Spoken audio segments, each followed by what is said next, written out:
ஒரு அருமையான Sunday special chicken pepper gravy. அதுக்கு 2 ஸ்பூன் அளவுக்கு நம்ம மல்லி எடுத்துக்கலாம், 2 ஸ்பூன் மிளகு, 1 ஸ்பூன் ஜீரகம், காரத்துக்கு தகுந்தாப்ப பேடிகா சில்லி 2, நார்மல் வத்தல் 3, இப்படி உங்கள் காரத்துக்கு தகுந்தாப்ப எடுத்துக்கலாம்.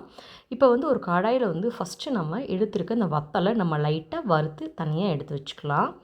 ஏன் இந்த மாதிரி தனித்தனியாக வறுக்கிறோம்னா அப்போ தான் அது நல்லா வறுபட்டு நல்லா டேஸ்ட்டு நல்லாயிருக்கும்.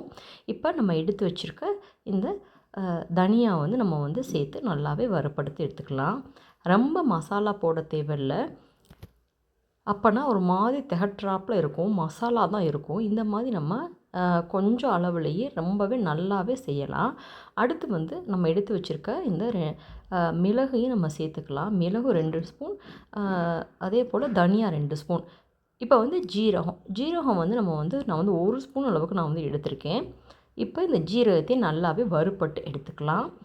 எடுத்துட்டு இப்போ இதை தனித்தனியாக நம்ம நல்லாவே வறுத்து எடுத்தாச்சு. இப்போ நல்லா ஒரு ஈரமில்லாத மிக்சியில் போட்டு ஆறின பிறகு நம்ம நல்லா ஃபைன் பவுடராக அரைச்சி எடுத்துகிட்டு வந்துக்கலாம்.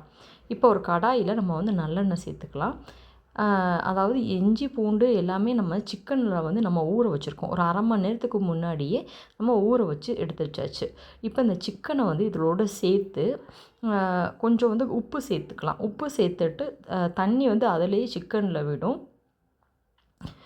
இப்போ இதை மூடி போட்டு மூடி வச்சுக்கலாம்.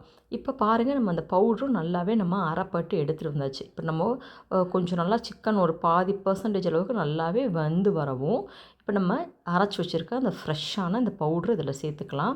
சேர்த்துட்டு நல்லா மூடி போட்டு மூடி வச்சு நல்லா சுருள கிண்டி நல்லா வெந்த பிறகு பார்த்தா நம்மளுக்கு ஒரு அருமையான பெப்பர் சிக்கன் எந்தவித பேக்கெட் ஐட்டமும் இல்லாமல் வீட்டிலையே தயாராகிருச்சுங்க. இந்த ரெசிபி உங்களுக்கு பிடிச்சிருக்கும்னு நினைக்கிறேன். பிடிச்சிருந்தா லைக் பண்ணுங்கள். ஃபஸ்ட் டைம் நம்மளோட சேனலை பார்க்குறீங்கன்னா சப்ஸ்கிரைப் பண்ண மறக்காதீங்க. நாங்கள் உங்களை மற்றொரு வீடியோவில் சந்திக்கிறேன். அது வரைக்கும் நன்றி, வணக்கம்.